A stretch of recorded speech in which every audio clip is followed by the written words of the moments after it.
Là, on est en période de guerre, donc il n'y a pas de nourriture, les gars, c'est comme ça.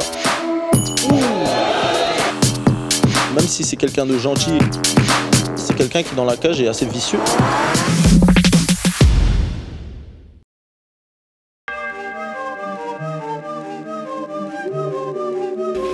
Dans la salle, Ouais, ça va. Salut à tous, c'est Baki. Alors aujourd'hui, on va donner un stage et il y aura aussi la fosse. Donc vous allez me suivre toute la journée. C'est parti.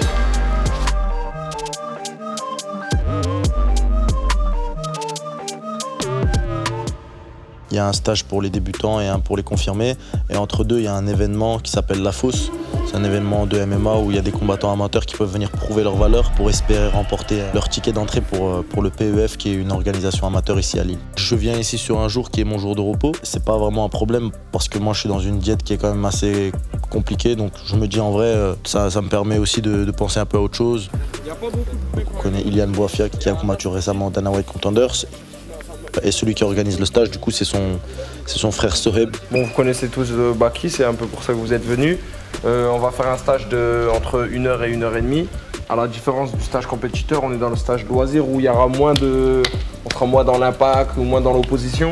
Je pense que quand quelqu'un va venir prendre un stage avec un combattant, il va pas venir réapprendre les bases, mais surtout il veut apprendre qu'est-ce que ce combattant fait en pratique et qu'est-ce qu'il sait qu'il marche. Là, on va profiter du fait qu'on soit ici et qu'on se voit pas souvent, tout simplement pour apprendre des nouvelles choses. Dans le lot de toutes ces techniques-là, vous prendrez celles qui vous intéressent pour les adapter dans votre jeu. Quelques petites techniques en striking, quelques techniques en lutte, 1 ou 2 techniques au sol. Je suis un intellect de ce sport, un scientifique de ce sport, donc c'est quelque chose qui me plaît aussi de transmettre. Et le fait d'avoir des mots à poser sur certaines techniques, sur certains principes, etc., ça me permet d'une part déjà de leur enseigner, mais aussi de me rappeler pour moi-même.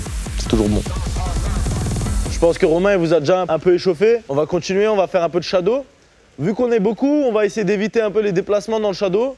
On va plutôt faire des déplacements, mais sur soi-même. Je bouge. J'ai accompli quand même des choses, j'ai quand même fait 11 combats et j'ai jamais perdu un combat. J'ai fait des beaux combats, j'ai battu des mecs invaincus, etc. Donc il y a une légitimité qui est là pour donner des stages. Si je peux essayer d'inspirer, etc., ça fait toujours plaisir. Mais c'est pas, je pense pas que dans mon rôle actuellement, je dois être une source d'inspiration. Je dois au contraire m'inspirer de ceux qui ont vraiment réussi pour aller plus loin, quoi. On met les esquives, les blocages. Donc déjà pour éviter le gros pourcentage de blessures, on va s'échauffer bien et voilà.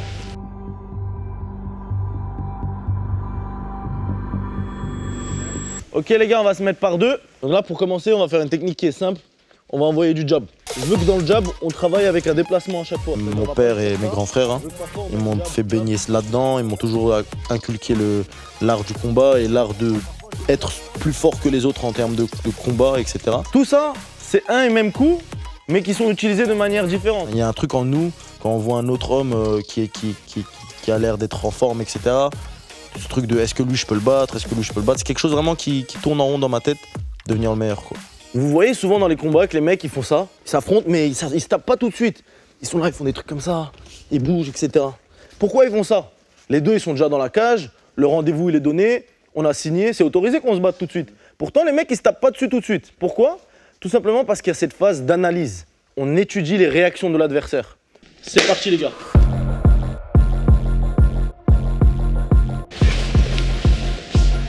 Ouais, pas mal.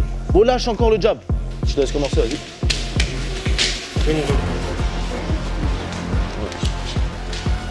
Vraiment créer cette différence de vitesse. Ok les gars? Monsieur, montez la main en même temps. C'est important, ouais.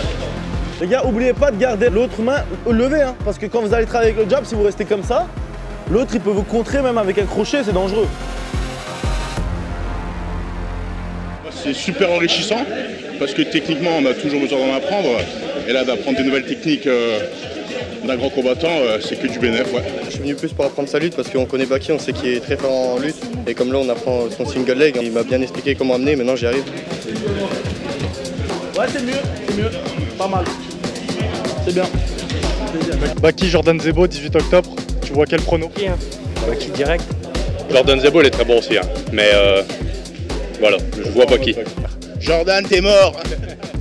C'est un combat qui est intéressant. C'est un combat qui est intéressant parce qu'en plus c'est un ancien partenaire d'entraînement. Donc Jordan Zebo, c'est un bon adversaire qui a réussi à à arriver numéro 1 dans la catégorie, donc juste en dessous du champion, et qui a réussi à gagner le droit de combattre pour le titre. Donc c'est quelqu'un qui mérite cette chance, et donc ça va être à moi de le faire tomber et prouver que c'est moi le champion. C'est une première pour moi aussi d'avoir ce cas de figure qui se présente, et c'est aussi ma première défense de ceinture en tant que champion. Donc ouais, un bel événement et un combat que je prends très au sérieux.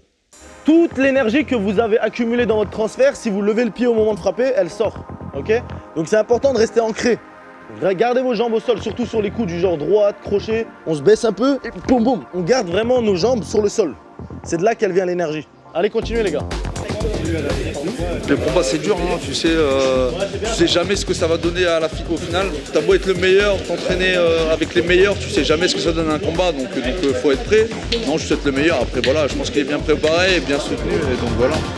C'est déjà une bonne opportunité pour moi parce que c'est une défense de ceinture et c'est quelque chose quand même que je valorise. Défendre sa ceinture, ça montre vraiment qu'on est le champion. Donc pour moi, c'est quelque chose que je trouve intéressant d'exploiter cette option et pas juste de prendre la ceinture comme un voleur et partir. En plus, c'est à Strasbourg, donc chez moi, donc c'est une première. J'ai jamais combattu à Strasbourg encore et je ne sais pas si j'aurai d'autres opportunités de combattre à Strasbourg, donc forcément ça me donne envie. Et au-delà de ça, le prix. Arès, ils se sont alignés sur un très très bon prix et voilà, donc plusieurs raisons font que ce combat va être fait, quoi.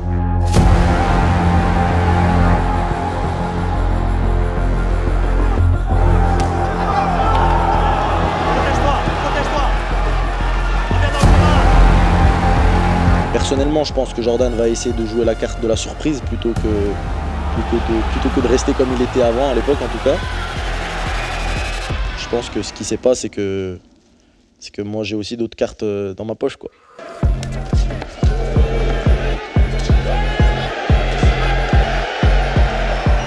Alors sportivement, même si c'est quelqu'un de gentil et qu'on dit souvent de trop gentil, etc., c'est quelqu'un qui dans la cage est assez vicieux, qui lorsqu'il se fait emmener au sol continue à frapper pour marquer des points, etc. etc. C'est quelqu'un qui va chercher cette décision en marquant des points, etc. Mais c'est aussi quelqu'un qui est capable, même s'il a très peu de finish, de finir. Il met des jambes, que ce soit en high kick, middle, low kick. Il est créatif, il fait des petits trucs. Donc ouais, c'est un combattant qui a sa petite stratégie. Ouais, pas mal ça. Pas mal. L'entraînement ne sert qu'à performer en combat, il ne sert à rien d'autre. Mais quand on parle de combat, moi je suis quelqu'un qui voit le combat comme quelque chose qui est réel.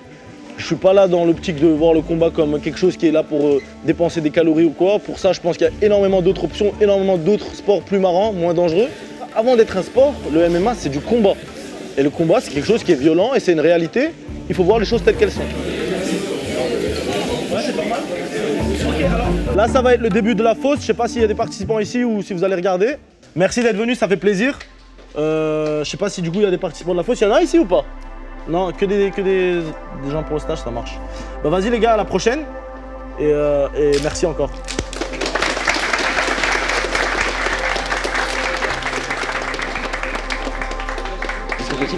Ouais, bien sûr, bien sûr. Vas-y, ça marche. Il y en a beaucoup qui sont venus pour prendre des photos aussi, donc c'est un peu mal vu, tu vois, de refuser, tu vois. Ouais, je pense que c'est mon éducation et surtout, je pense que c'est la normalité. Moi, je trouve qu'on est des gens normaux, c'est juste qu'on a la chance que notre métier soit un peu valorisé dans la société parce que c'est un sport.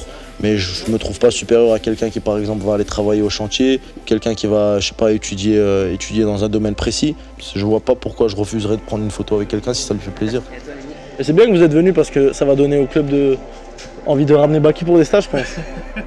Déjà, j'aime beaucoup les valeurs qu'il transmet. Tu vois, c'est un mec, il n'a pas besoin de parler beaucoup, de trash talk, etc. pour combattre. J'ai rien contre ceux qui le font, hein. Je peux comprendre, c'est un business. Il transmet de bonnes valeurs, de respect. Tu vois que c'est quelqu'un d'éduqué, tu vois. Et donc, d'abord pour ça, et ensuite parce que c'est un gros athlète, tu vois. C'est un mec qui performe. Baki, le 18 octobre, il combat face à Jordan Zebo à Strasbourg. Ton pronostic? Une boucherie. Tu contrôles le repas, la banane? Ouais, parce que moi je suis en diète, je combats dans 3 semaines. J'ai pas mal de poids à perdre. Et vu que j'ai un stage aujourd'hui, je mange une banane. Mais hier, j'ai rien mangé par exemple, tu vois. Uniquement une banane? Ouais. T'auras pas faim après? Si? J'ai déjà faim maintenant. Non, mais en vrai, ça fait partie du jeu, c'est comme ça. Au début, je t'aurais dit, ça fait vraiment bizarre parce qu'on a l'impression qu'on est un peu exclu du monde, tu vois. Mais maintenant, on sait, hein, avec le temps, on comprend qu'on se met dans une bulle quand on est combattant. Genre, il y a un moment de paix où je vais pouvoir manger à midi, Mais là, on est en période de guerre, donc il n'y a pas de nourriture, les gars, c'est comme ça. La guerre, carrément. Ah, c'est la guerre. Hein. Dans ce combat, vu que j'ai vraiment cette capacité à être meilleur que lui dans tous les domaines, je vais vraiment, je pense, me payer le luxe de faire ce que bon me semble dans ce combat. Il se dit, ouais, à l'entraînement, je tenais bien, etc. Mais ce qu'il sait pas, en fait, c'est que je tournais pas à fond avec lui. Et si j'avais été lui, j'aurais jamais accepté ce combat, quoi. Ce qui m'inspire de Baki, c'est son côté humain, très humble et travailleur. Moi, j'aime bien ça. Il ferme sa bouche, il travaille. Et moi, je suis de ce côté-là aussi. Et j'adore ça. Et à chaque fois qu'il monte dans la cage, on voit vraiment cette différence qu'il fait par rapport aux autres.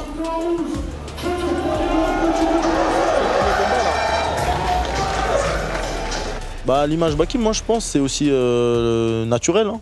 Après, si quelqu'un il veut me provoquer, j'ai, on va dire, l'esprit vif pour répondre. Mais je pense que c'est pas ça fait pas partie de mon personnage, entre guillemets, d'attaquer des personnes pour vendre le combat ou quoi. Je suis comme je suis, et puis voilà, j'ai pas besoin de créer une image, on va dire.